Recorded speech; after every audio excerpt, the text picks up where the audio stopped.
Hey everybody, let me get this light. I'm just gonna talk a little bit about this Trump bombing and the potential for an attempt at regime change in Iran, which I think is idiocy on full display. Anyway, we know that Trump just launched some airstrikes against what they say were nuclear facilities, but Iran's reporting hospitals and so on were also attacked. Of course, I guess this is to follow up on Israel's claim that hospitals in Israel were struck, targeted by the Iranian missile forces. Which, if you look at the pictures that are out, it's just siding and some windows blown out. Very little damage, considering to that hospital, and that shows me that that's like a concussion, air blast from a distance. There's a military facility across the street from that hospital. It's funny, a lot of Israeli military offices or command centers are in highly populated areas. Okay, Israel's a small country. But anyway, um, I know here in Texas, we've had, over the many years, um, oil facility or something like this, blast chemical plants. They had a blast, wasn't that long ago in Texas. It was a gas. I think it was a natural gas pipeline that someone, an elderly person, may have had a medical situation and drove into one of these gas deals, and it blew, and it blew windows out. You know, wasn't even close to that. So um, if Iran had really struck that hospital with a missile, they'd have shown you where the missile hit. They'd have shown you the blast hole. There's none of that available. They'd have been certain to show you that. But what that shows me is that, there was a missile or explosion close by that blew the windows out. But that wasn't the target. Anyway, getting back to this Trump thing, we've been warned, just like going back to the Israelis. I know I'm talking in circles, but Israel had been warned about uh, the uh, the results. If they were to attack Iran, Iran would reply. Well, Iran's replying each and every day. Okay, Israel has basically a blackout, an official blackout. Though some videos are still getting out, which is common. That they don't want everyone to know. But the people are fleeing. Israeli people are fleeing because they do know. Okay, now getting back to this Trump thing, 3 months ago, Tulsi Gabbard, his director of national intelligence, or I'd say our director of national intelligence, said that Iran was not building a nuclear weapon. Okay, plain and simple. The same stuff we've heard for the last 20 or so years. Iran is not building a nuclear weapon. But then she, a lot of people thought she'd resign in protest when Trump said he didn't care what she said and he moved forward with this. Well, she ended up, I guess, I don't know what she did. She bent over or got corrupted herself or threatened or whatever. She doesn't want to leave the administration, but her word is worth nothing now. Okay, because she supports Trump in this action. Okay, her word is nothing. Okay, she's just a tool. We thought, some of us hoped, that Tulsi Gabbard, well, she did speak truth to power when she gave the congressional testimony. Okay, but lo and behold, she, she sided with the warmongers. Our peace president has gone to war, okay, unprovoked, talking about nuclear weapons and nuclear weapons in Iran. Um, it's just nonsense. It's just nonsense. He would rather take the word, which he knows the Israelis are lying anyway, but he'd rather take their word over our own intelligence agencies. Okay, show you who his loyalties are to, not to the American people, not to our military. Okay, and the Iranians have said if we were to strike them, they would strike in return. I'm willing to take them at their word. This isn't good. This isn't over. Okay, now Trump says, well, maybe now they'll sit down and give it. No one that's got any type of heart or spine is going to now sign an agreement because you bombed them. Okay, right? The Iranians fought an 8-year war against Iraq. It was a war imposed upon them by the U.S. at the time. Okay, 8 years. They lost 1 million soldiers. Okay, their people were gassed by chemical weapons that we supplied them. Saddam's military. Some of them came from the CDC. Okay, not the weapons, but the some of the ingredients or something to start them. Okay, and they didn't lay down then. Why do you think they're going to lay down now? And they know, the Iranians know it was the U.S. that was behind this for regime change. Okay, trying to bring pain upon the Iranian people. They didn't cry uncle then. They're certainly not going to cry uncle now.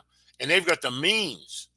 And they're so well, I mean, the people that'll say, well, if they do it, we'll annihilate them. We'll do this. Yeah. Just like Afghanistan. We're going to do this, do that. Who's back in power?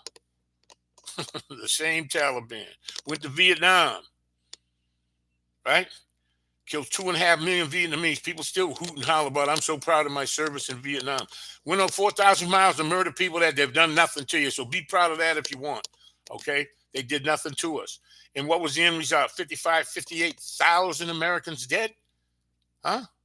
150, 200,000 wounded? And the communists are in power today. Hoorah. Okay? Same thing's going to happen here, folks. Okay?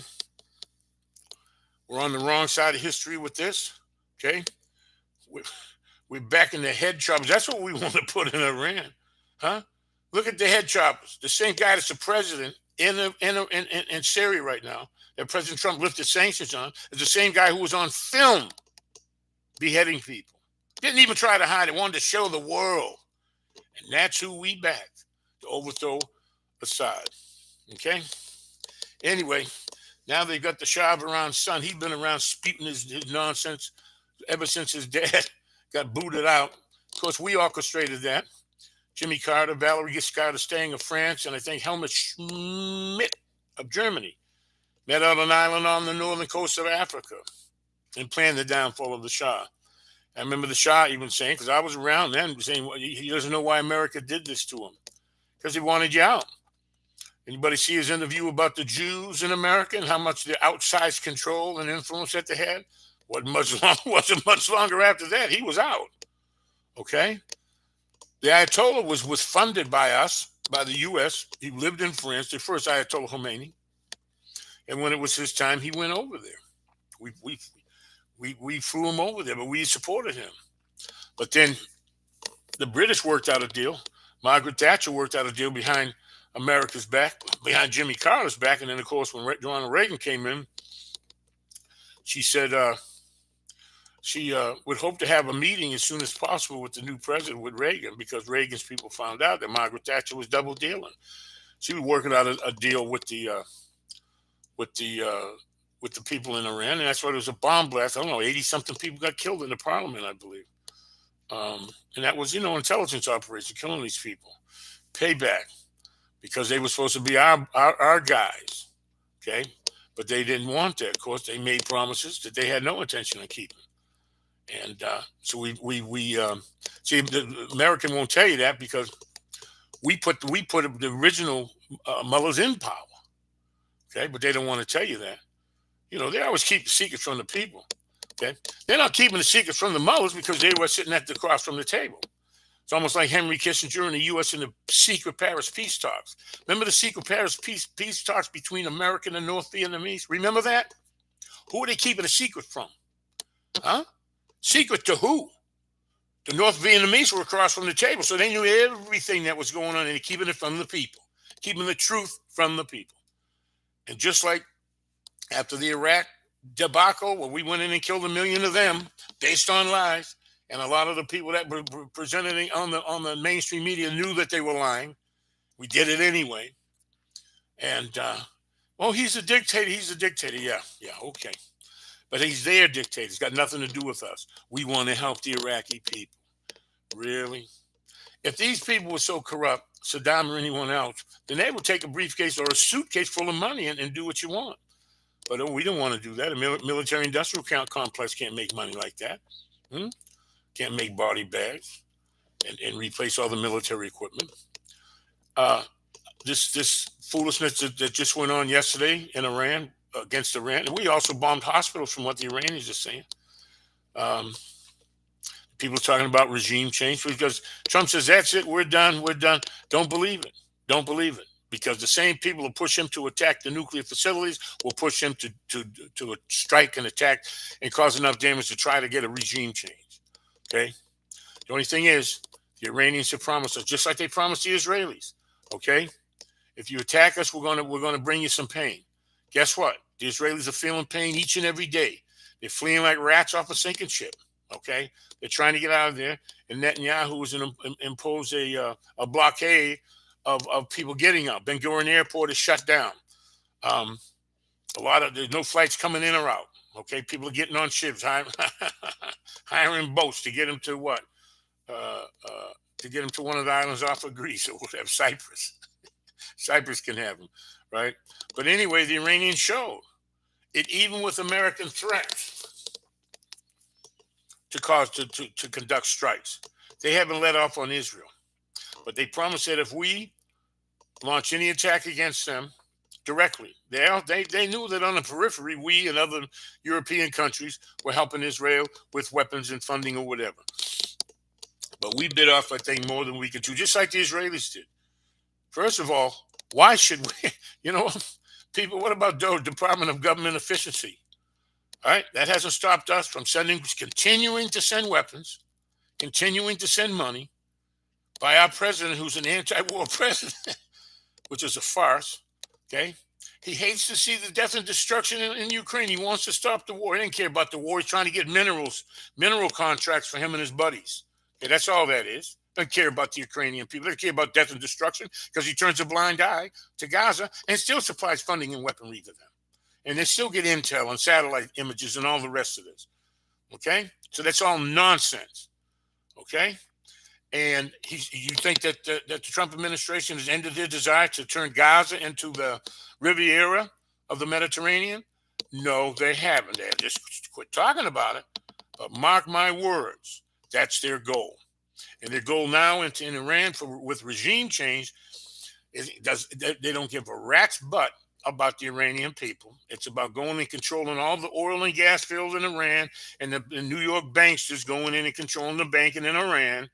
Or they'll be right back like it was with the Shah. They'll be spending all their money on U.S. and Western and French and German and British weapons, and they'll stay broke, and they'll pay off the Shah's son. But I don't think it's going to happen. Iran has said they will reply in kind. I'm taking them at their word. Just like when they promised that to Israel, they did it. I believe that they're going to do it again. Well, if they do, we'll do this, we'll do that. You let one of those aircraft carriers go down to the bottom with 5,000 American sailors and Marines, huh? Then you'll ask yourself, was it worth it? It's not worth it. Why would we take a chance? Because we're so big and bad, the biggest, baddest cat on the block. It doesn't always turn out to be true, okay? 58,000 dead in Vietnam. For what? For what? And the communists are still in power right now, okay? But I hear that people talking about, regime change because the way the mullahs treat women. I saw Kim Iverson again. That's my second time mentioning her name, spewing. I liked her. I'm liking her less and less. And she was saying yesterday on her, the Zionists and the Israelis pushing Trump to war against Iran, and we don't need another war and this, that, and the other. But I'd like to see the Ayatollah go. Really? Oh, because of the way they treat women. Where are you getting your information, Kim Iverson? Where? From the same propaganda machines that the rest of the people see it. They had an Iranian woman in the streets yesterday marching with posters of the Ayatollah, okay, against this intervention and this unprovoked attack by the Zionist state, okay? Those people are down for their government because there's been a few protests. Hell, there's protests every day in America about Trump. Every administration that we have in power in our country, there are protests. That doesn't mean, so what does that mean? Someone should go and do an airstrike and take out the leadership? No. That's a sign of democracy when people can protest. And they had one guy that was a Brit that was on a British, I think it might have been Times Radio website, saying, there were 40, 50,000, I think, in a stadium that were protesting the government in Iran. Whoop-de-doo. There's that many people protesting Trump yesterday and be there tomorrow. Maybe more since he launched this war. Okay? 40, 50,000 people protesting out of a country of 92 million. That's laughable. It shows that they're free to protest. Okay, they do have marches on the street in Tehran. They have marches on the street in Britain right now. They're protesting in Paris. So that means what? Do airstrikes and get rid of the government? Have you lost your mind? Women are treated okay. We had Women's March against Trump. Remember that, Miss Iverson? So what does that mean? He should be put out of office? He needs to go because some women protested? No. It's called democracy. Okay. People in Iran vote for their president. If it was a brutal dictatorship, the guy that's in power now wouldn't be there because the hardliners didn't like him. But the election held. The people's vote matters. Okay. And, you know, the women are doing okay there, just like they're doing anywhere else. Everyone has a right to protest. They protest there. Everybody's not happy. If everyone said that they were happy with their government, that would be the sign of a dictatorship, a brutal dictatorship where people were scared to speak their minds. Okay? Everything may not be hunky-dory, excuse me again, in Iran, but everything's not hunky-dory right here in America. Just all you got to do is look at the news and see the mass people with no name tag and no no identifying mark sweeping people up off the street. In other countries, we'd call that the secret police. But in America, we call it Department of Homeland Security. But anyway, so Miss Iverson, the people are free as just about anywhere else. Just like the people talk about China, the brutal repression. Just look at some of the videos. Everyone's got a camera. Everyone's got a camera, Miss Iverson. In Iran, all over Europe. That's why we're seeing everything. That's why even with Netanyahu saying putting a media blackout on some of the destruction in Israel, we still see it because people got phones, you know. And China, they got phones. They talk about the Uyghurs. And the people from all over the world have been visiting those people. It's sickening. People from Africa, people from Australia, New Zealand. Hell, they got New Zealanders on motorcycles, I think, in North Korea doing motorcycle runs. All this so repressive. No, you're not as repressive as you say. But anyway, women have a right to protest. I think one of the deputy vice presidents, if not this administration in Iran, or the last one, is a woman. A woman that holds high positions in Iran. Okay. And they're not checking boxes. Iran does it because it's the right thing to do. People forget the vice president in Syria under Assad was a woman. Vice President of Venezuela was a woman, but they're so brutal against women. No, they're not. More lies. Anyway, the people make a choice in Iran. Let them make their choice. Israel launched an airstrike unprovoked based on lies. Netanyahu and his team have been telling those lies for the last 20, 30, 40 years. Iran's about a week away. Iran, they're making one now in the basement. No, those are lies. Those are lies. Those are lies because the threat of any type of nuclear attack puts fear in people. Okay. And so people don't want, and the CNN polls and MSNBC, all the polls of all the mainstream networks recently showed that 80% don't want Iran to get a nuclear weapon. Well, Iran wasn't looking for a nuclear weapon.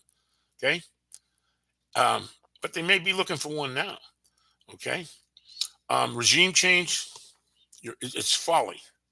Again, the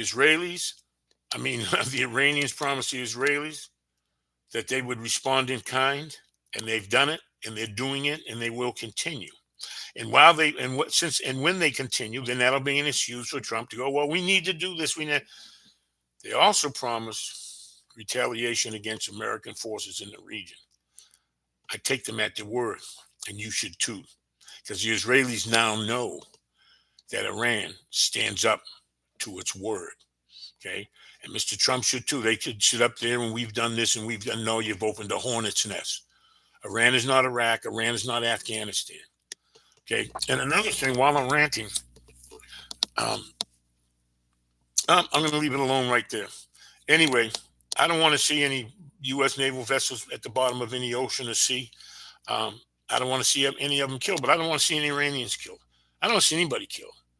I don't want to see what's going on in Palestine.